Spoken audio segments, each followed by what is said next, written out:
澳門紅街市於1934年至1936年設計建造，是當時澳門其中一座地標性建築物。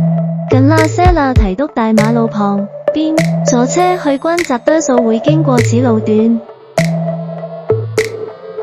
街市入口整潔，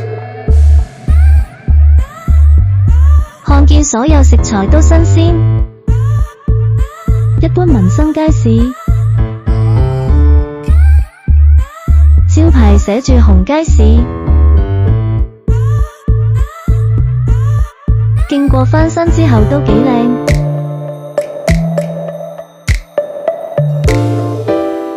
龍華酒樓營業時間隻開早上，來到紅街市記得幫龍華茶樓，好有懷舊食品。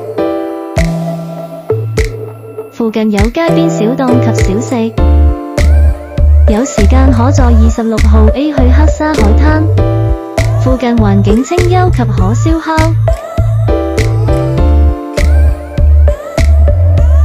環境處靜舒適。